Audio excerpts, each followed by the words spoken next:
What's up everyone, I'm Finn and thanks for clicking. I've just began my journey towards a life closer to boats, sailing and a future on the ocean. So I began my journey back in late 2018 where I sustained a knee injury in October.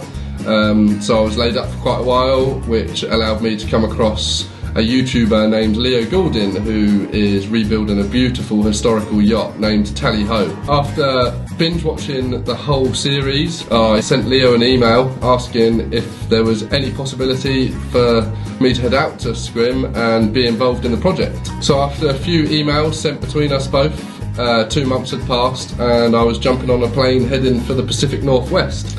The first week volunteering flew by. By the end of it, Leo had asked if I wanted to extend my stay an extra month and be involved in the first framing party, which he was at the time planning. Of course, I jumped at the opportunity and that evening got in touch with my airline provider and extended my flight an extra month. The 3 months I was there went by ridiculously fast, and to look back and think that when I arrived there was only 6 pairs of frames in the midship of the boat. And then by the time after the 3 months was up, by the time I was leaving, we had finished installing the last 3 pairs of frames in the midship, had then cut out and remade the full stern assembly, and then for the first frame raising party we had produced all 12 aft frames. So by the time I was leaving we had installed and fitted the skeleton for the rear of the boat. So I got back to England on April the 9th, 2019 and immediately started my search for a boat, as I knew that that's the direction I wanted to be headed in. So after coming across a few online, I arranged to go and view them and was slightly let down by misleading information being put on the adverts for these boats. That on viewing, on arrival, I noticed that all 3 of which would have needed quite a fair amount of extensive structural repair work before they was ever to be moved from where they were. So unfortunately they were a no-go.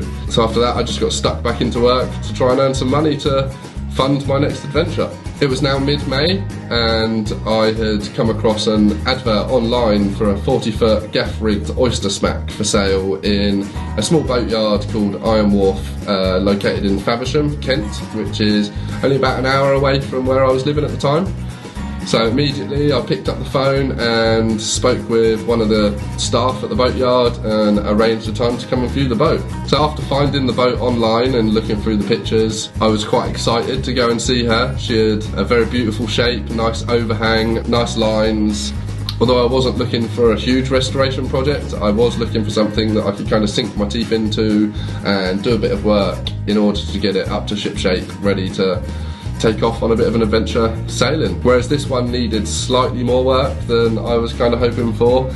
On arriving at the boatyard and climbing aboard, I'd fallen in love completely. Although she's not a wooden hull, she's constructed from ferro-crete, which is something, before I'd looked at this boat, something I'd never considered, but after having a few conversations with some of the guys here in the boatyard and a yacht surveyor here, it became quite clear that the hull of this boat was built and finished to a very high standard, it's been fared in very well. And another thing that kind of sold it for me was that she's brand new, she's never been in the water. So after some consideration and some deep thinking, a few days later I made a call back to the boatyard and made an offer, which was straight away accepted.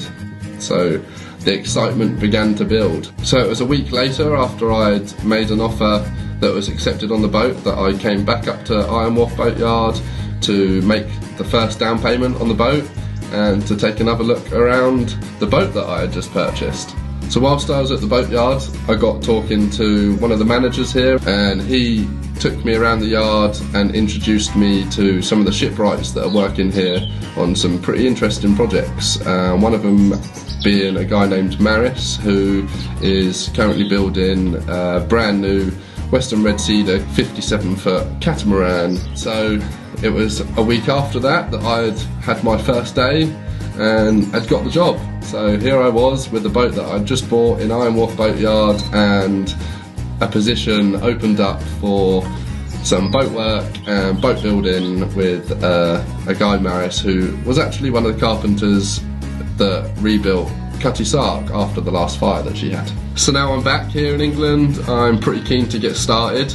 I am waiting on my boat to be relocated in a more permanent position so I can then build a boat shed over her, get myself sealed off from the elements as we're just coming into winter here, and I want to be able to work throughout the winter and get her done as quick as possible. I've got a bit of tree work to do to open up the space a little bit where my boat's going to go, so in the next few days that'll be one of the jobs I'll be doing. Once that's done, then my boat can then be moved round into position and I can start organising all my timber stacks and getting them into organised piles ready for building. Okay, so from here let's go and have a little look at the boat, shall we?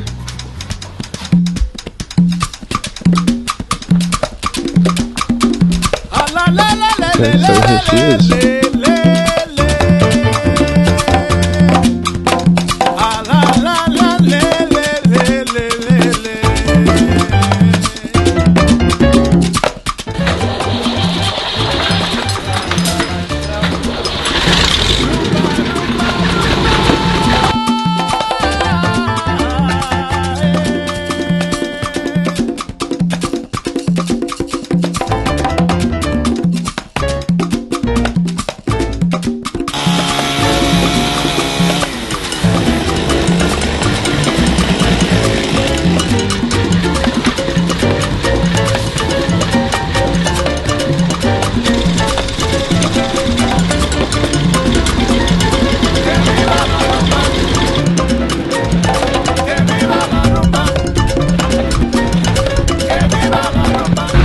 Okay, so as you can see, we're just about to move the boat. So we've got a couple of guys from the boatyard just going to get the tractor fired up and pull her around over to where I'm going to be building the boat shed over it. So here we go.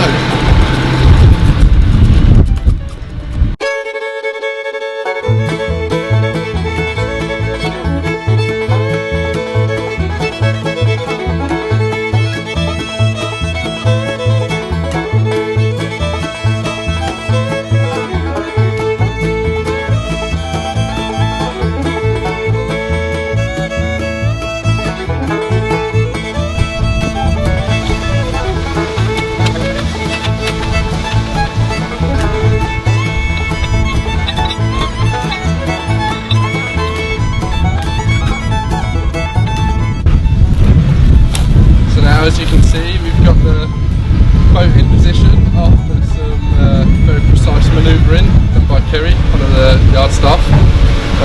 Now the boat's in position, we're just going to disconnect the straps and try and get the boat hoist out. So once she's out, we'll then re-prop, get some extra props in, make sure the boat's nice and secure.